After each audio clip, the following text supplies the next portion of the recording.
आपल्या महिन्यात 50 ते 55 कोटीची जवळ 25 वर्षात आम्ही मंजूर केले होते. कामं झाली होती. उद्घाटन कार्यक्रम हल्ल्यासाहेबचे आम्ही करू. विकास हा शुद्ध असला पाहिजे, चांगला पाहिजे, क्वालिटीचं वगैरे झालं पाहिजे. नवीन असता रस्त्यावर आम्ही प्रत्येक गोष्टी क्वालिटीची झाली पाहिजे असं आम्ही लक्ष देतो. असा संपूर्ण माझ्या मतदारसंघात विकास करायचा आहे. आत्ता मी सांगितलं की 107 कोटीचं इलेक्ट्रिफिकेशन मंजूर झालं आहे. आता फक्त 2 दिवसात अजितदादा आणि फडणवीस साहेबांना भेटू.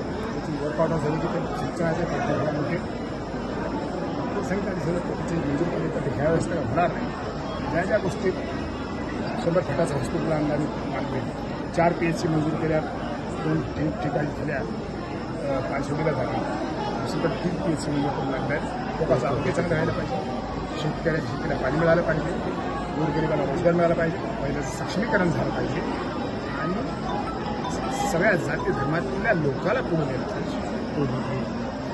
आपला भाग मतदारसंघात दुष्काळी म्हणून ओळखला जातो. यावर्षी देखील जसं पाहिजे तसं सरासरी पाऊस पडला नाही. पाऊस पडला त्याची नोंद झाली नाही. पाऊस पडला पिकं पण चांगली आहेत. आणेवारी पण बघा. आता आम्ही तर म्हणतो दुष्काळ जाहीर करा, पण ते म्हणत असल्या आणेवारी एवढी आली असेल तर त्याच्या लोकांना बोलावून प्रेस कॉन्फरन्स करताना बोलून लोहा कंधारमध्ये अनेक बॅनर लागत आहेत भावी आमदाराचे, काय सांगाल आपण? त्याच्याविषयी आम्ही लोकांवर टीका टिप्पणी करायची, तुम्हाला माहीत आहे. हौसे गौसे नवसे बाजारा जत्रेत येतात, त्यांच्याविषयी काय बोलतात. माझी जीभ खराब करायची नाही, लोक ठरवतील. आपण असा विश्वास भाषणामध्ये केलाय की मी 1 लाखाच्या लीडने निवडून येणार. 100%.